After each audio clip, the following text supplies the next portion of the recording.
It was midnight and cold, with an icy wind that New York sends to the airport in winter to greet passengers. Gopal had barely got into the car. He had hardly touched American soil, or more accurately, American concrete, and already he was in love. She was the classic American beauty, hair like flowing gold framing her face, eyes blue as Arctic lakes. She lay stretched in a negligee some 30 feet long, with breasts of a size that made you expect to see rock climbers clambering on them.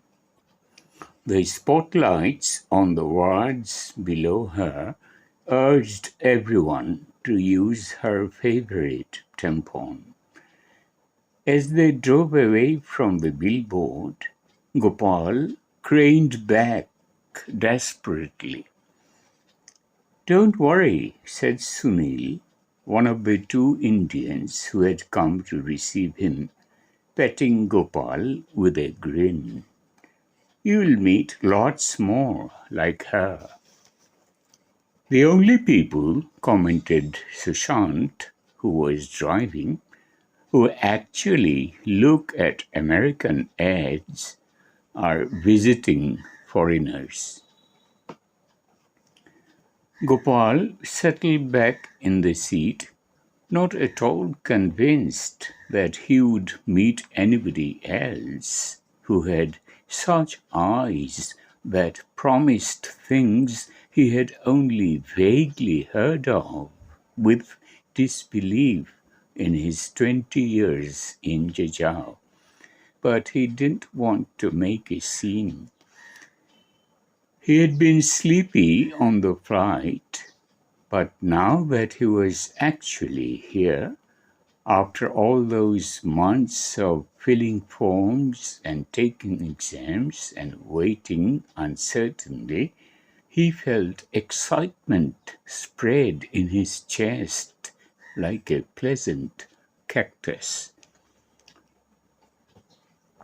The car in which they moved seemed a little world in itself, racing silently through the night.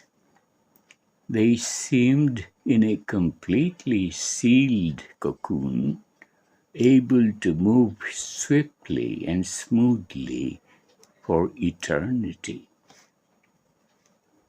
No opposing headlights malignantly blinded him, and most of all, no horns assailed him at every turn. His ears began to feel numb in the unaccustomed silence. "Brother," he said, and his voice was like a trumpet, far too loud, and he knew it, but he had been accustomed too long to combating loud noises, mechanical and man-made, to be able to lower his decibel level immediately. "Brother," he tried again, still unsuccessfully. "How far is New York?" "About half an hour," answered Sushant, switching on the radio, perhaps in self-defense. Gopal looked around intently. More billboards sprang at them out of the dark, like demented salesmen hurling themselves on a customer pleadingly. Then they fled past as though in sorrow, and Gopal wondered if it wasn't a little pathetic that he had such little time to see so many happy faces.